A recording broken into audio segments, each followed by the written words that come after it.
सियाए राम। पाकिस्तान से पहले सरकार गोदरी वाले महाराज के गुरुदेव मनकापुर जिला गोंडा यूपी में थे। प्यारे शिष्य सरदार मोहर सिंह लकड़ी वाले जो लकड़ी के जंगलों का काम करते थे, जंगलों के छोटे छोटे टुकड़े खरीदते, लेबल लगाकर जंगल कटवाते और लकड़ी बैल गाड़ियों में लदवाकर मनकापुर स्टेशन के पास जहाँ उनका डिपो था लकड़ी जमा होती थी। जलाने की लकड़ी तो वहीं बिक जाती थी और दूसरा कीमती लकड़ी मालगाड़ियों में भरकर पंजाब सप्लाई किया करते थे। कारोबार अच्छा था, खूब आमदनी थी। उनकी रिहाइश मनकापुर में थी। 2 लड़के थे। श्री गोदरी वाले उन्हीं के जंगल में एक झोपड़ी बनवा कर रहते थे। खाने पीने का सामान सरदार मोहर सिंह वहाँ पहुँचाते थे और श्री गोदड़ी वाले सरकार वहाँ तपस्या करते थे। 3-4 साल से गर्मियों में महीना 2 महीना श्री गोदड़ी वाले उनके यहाँ ठहरते थे। यह मनकापुर लखनऊ और गोरखपुर के दरमियाँ है। मैं जिन दिनों की बात लिख रहा हूँ उन दिनों मोहर सिंह का परिवार पाकिस्तान के एक गांव लाला भिंडी में रहता था और वह स्वयं मनकापुर में। एक दिन ऐसा आया कि मोहर सिंह को पंजाब से टेलीग्राम आया कि तुम्हारा बड़ा लड़का सख्त बीमार है, हालत गंभीर है, जल्दी पहुँचो। उन दिनों टेलीग्राम भी 2 दिन में पहुँचता था और रेलगाड़ियाँ भी पैसेंजर हुआ करती थी। आवागमन के साधन ज़्यादा नहीं थे। मोहर सिंह ने टेलीग्राम पढ़ा तो मन बहुत उदास हुआ और खाना पीना भूल गया, क्योंकि औलाद का तो मोह ही ऐसा होता है। पंजाब जाने की तैयारी करते सोचा कि किसी नौकर की ड्यूटी श्री गोदरी वाले के पास लगा दूं, जो इनको चाय पानी का ख्याल रखे और जाकर श्री गोदरी वालों से पंजाब जाने की इजाज़त भी ले लूं और मत्था भी टेक लूं। यह सोचकर वह गोदरी वालों के यहाँ जंगल में झोपड़ी में पहुँच गया। अभी नमस्कार ही किया था, मुंह से कुछ नहीं बोला। श्री गोदरी वाले सर्वशक्तिमान तो थे ही, अंतर्यामी भी थे। फिर भी श्री मोहर सिंह जी से पूछा, क्यों उदास हो, हमें बताओ। उसके आंसू निकल पड़े और हाथ जोड़कर विनती की, ए गुरुदेव, पंजाब से टेलीग्राम आया है। अब जल्दी से जल्दी भी चलूँ तो 1 दिन व 1 रात लग जाएगा, अर्थात 24 घंटे लग जाएंगे पहुँचने में। पता नहीं तब तक मेरा बच्चा बचा या नहीं, पर अब आपने पूछा ही है तो आप कृपा करो। आपका हुक्म दरगाह में चलता है, यह मेरा पक्का विश्वास है। मैंने तो आपको ही माना है, मेरा और कोई गुरु पीर नहीं है। मेरे लिए क्या हुक्म है, फरमाओ। बच्चे की ज़िंदगी बख्शो और मेरी चिंता दूर करो। यह नर्मता और दुख भरी फरियाद सुनकर श्री गोदरी वालों को तरस आ गया और फरमाने लगे कि तुम हमारे से एक वायदा करो कि तू बंदूक लेकर चिड़िया कबूतर पक्षियों को जो मारता है वह बंद कर। जीव घात करना पाप है, जीवों पर दया करना पुण्य है। अगर तू जीवों पर दया करने का वायदा कर ले तो मैं यहाँ बैठे बैठे तेरे बच्चे को ठीक कर दूंगा। देख मेरी फ़कीरी का करिश्मा। बंदूक चलानी है तो डाकू से अपने को बचाने के लिए, ना कि पक्षियों को मारने के लिए। आज से वैसा ही धर्म कबूल कर। उन दिनों श्री गोदरी वाले सरकार सिर्फ आलू उबाल कर ही खाते थे और कोई अन्न नहीं था। रसोई का प्रबंध जंगल में ही था। तो मोहर सिंह ने कहा, मुझे मंजूर है, आपका हुक्म सिर माथे पर। मैं आज से प्रण करता हूँ, कान पकड़ता हूँ कि आज से जीव घात नहीं करूँगा। पिछले पाप तो आप बख्श लेना। तो सरकार गोदरी वालों ने कहा, ठीक है, तो कल आ जाना, तेरे को दूसरा टेलीग्राम आएगा। मैंने बैठे बैठे ही तेरे लड़के को ठीक कर दिया है। मेरी फ़कीरी का तू करिश्मा देख। कल शाम तक तुझे बच्चा ठीक होने का टेलीग्राम मिल जाएगा। तुझे पंजाब जाने की ज़रूरत नहीं है। अब बच्चे के ठीक होने का टेलीग्राम आए तो मुझे बताना, उसको मैंने ठीक कर दिया है। तू मुझ पर विश्वास कर ले और चिंता छोड़ दे। वह नमस्कार कर जंगल से वापस मनकापुर आ गया। पंजाब जाने का ख्याल छोड़ दिया। उस समय सुबह के 10 बजे थे।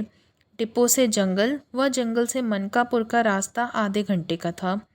रात भर ख्याल तो रहा बच्चे का, लेकिन वह जानता था कि श्री गोदरी वाले पूरे फ़कीर हैं, अधूरे नहीं। इनके वचन सत्य होंगे। यह दुनिया का फ़कीर नहीं है। इधर यह बातें हो ही रही थी, उधर पंजाब में उनके घर साधु फ़कीर घूमता घुमाता आ गया। जब उसके दरवाजे पर आया तो गांव के कुछ रिश्तेदार इकट्ठे हुए थे। हकीम वैद्य आ रहे थे। साधु फ़कीर ने पूछा, इसके घर में क्या बात है? तो वहाँ खड़े लोगों ने कहा कि इसका बच्चा सख्त बीमार है, डबल निमोनिया है, गुजरात ले जाने की सोच रहे हैं। उस फ़कीर ने कहा कि बच्चे बच्चे को देखने दो, तो उसे बच्चे के पास ले गए। उस साधु ने पानी की कटोरी मंगाई और मोहर सिंह की पत्नी को कहा कि इसे भगवान का प्रसाद समझकर देते जाओ, और हो सके तो इसकी छाती पर तिल्ली का तेल डालकर सौंठ पीस कर नमक हल्दी का लेप कर दो। बच्चा सुबह तक ठीक हो जाएगा। फ़कीर कहाँ से आया था, कहाँ गया, कुछ पता नहीं। मोहर सिंह की पत्नी ने ऐसा ही किया। शाम को 4 बजे तक बच्चा ठीक हो गया। घर में खुशी छा गई, उदासी खत्म हुई। फिर किसी ने सलाह दी कि इसके बाप को मनकापुर में टेलीग्राम दे दो कि बच्चा ठीक हो गया है, मत आओ। उन्होंने एक्सप्रेस तार दे दी, जो प्रभात 4 बजे मोहर सिंह जी को मिल गई। लिखा हुआ था कि अभी मत आना, बच्चा ठीक है। तार पकड़कर मोहर सिंह जी खुशी से उछल पड़े और किशमिश के कुछ दाने जो उन दिनों श्री गोदरी सरकार खाते थे, लेकर साइकिल पर सवार हो जंगल की तरफ चला गया।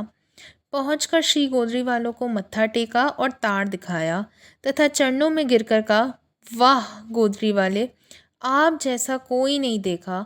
आप धन्य हैं। आपकी रहमत से मेरा बच्चा बच गया, मेरा आना जाना भी बच गया।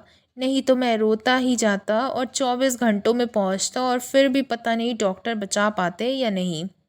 आज पता चला कि आप महाशक्तियों के मालिक हो। आपके लिए सैकड़ों मील जाकर आना कोई बड़ी बात नहीं है। मैं आज तक आपको नहीं समझ सका। भगवान कृष्ण दुनिया में आए और निराले कौतिक किए। गुरु नानक आए, निराले कौतिक किए। आज पता चला है आप मुर्दों में भी जान डाल सकते हो। जो चाहो कर सकते हो। सब शक्तियाँ आपकी मुट्ठी में हैं। इसके बाद मोहर सिंह जी ने कई सालों तक श्री गोदरी सरकार जी की सेवा की और अपने डिपो के पास बहुत बड़ा कुआं खुदवाया और उसके अंदर संगमरमर की प्लेट लगवाई और श्री गोदरी वालों का नाम अंकित करवाया। आने जाने वाले राही मुसाफिर वहाँ पानी पीते और श्री गोदरी वालों के हुक्म से एक लंगर जिसमें आलू पराठे बनते, 2 रसोइये रखे।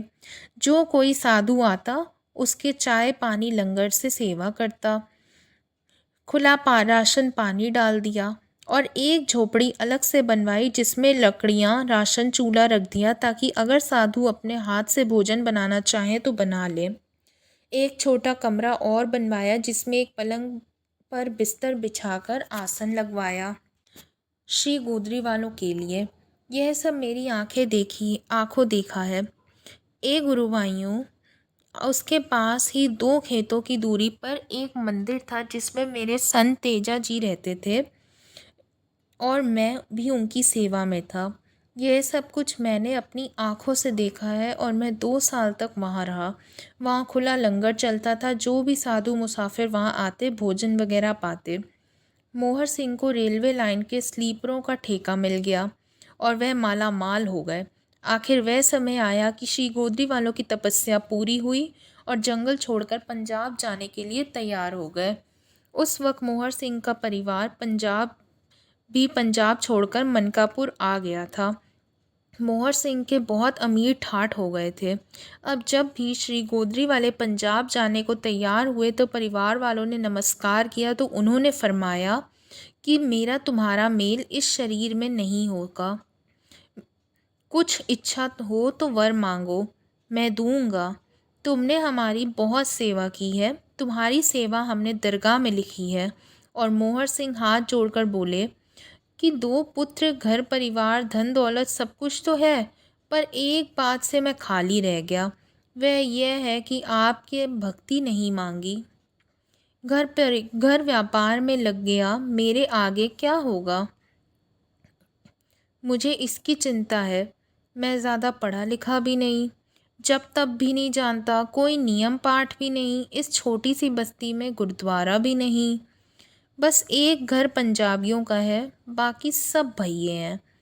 इस तरह मुझे चिंता है, मेरी चिंता दूर करिए। तो श्री गोदरी वाले मेहरबान हो गए और फरमाया कि अपने घर में एक कमरा बनवाओ, सिर्फ पूजा के लिए, और जब भी अमृतसर जाओ तो वहाँ से गुरु ग्रंथ साहिब की बीड़ लाकर स्थापना कर दो, और रोज़ सुबह स्नान पानी करके परिवार समेत पूजा किया करो। सुबह 4 बजे उठकर मेरे चरणों का ध्यान करके विनती किया करो, ए गोदरी वालों, मेरी संभाल करो, मैं तो भक्ति में अधूरा हूँ, पर आप तो पूरे हो। यह पढ़कर मेरे ध्यान में लग जाया करो। फिर धर्मराज की दरगाह जाने और मैं जानूँ। झूठ की कमाई करके नहीं खाना, किसी गरीब को नहीं सताना, दुखी जनों की सहायता करना, तुम्हारी कमाई में जो दसवंत बचे उसे घर नहीं लाना। मेरी इसी झोपड़ी के आगे आलू पूड़ी का लंगर लगाया करो, लंगर चलता रहेगा तो बरकत बनी रहेगी। अब मेरे तुम्हारे इस शरीर से दर्शन नहीं होंगे, मैं पंजाब जाकर शरीर त्याग दूंगा। मेरी जोत में जोत समा जाएगी, पर हमेशा ज़िंदा रहूँगा। मुझे काल नहीं खा सकता। अगर तुम मेरे हुक्म का पालन करोगे तो जब भी मदद के लिए पुकारोगे तो मैं आ जाऊँगा। फ़कीरों को काल नहीं खा सकता। गुरु शरीर नहीं होता, परम ज्योत होता है। अगर दुनिया भगवान राम कृष्ण को पुकारती है तो वह सच्ची पुकार सुनकर दुख दूर करते हैं। इसलिए मैं भी तुमसे दूर नहीं, पर बुरी संगत, मांस, शराब से दूर रहना, गरीब दुखी साधु की सेवा करना, फिर दरगाह में मेल होगा। सब परिवार वालों की आंखों में आंसू थे। उनके 2 जवान बेटे थे। मोहर सिंह आप मोहर सिंह आपके साथ पंजाब तक छोड़ने गए और वहाँ कुछ दिन रहकर वापस आए।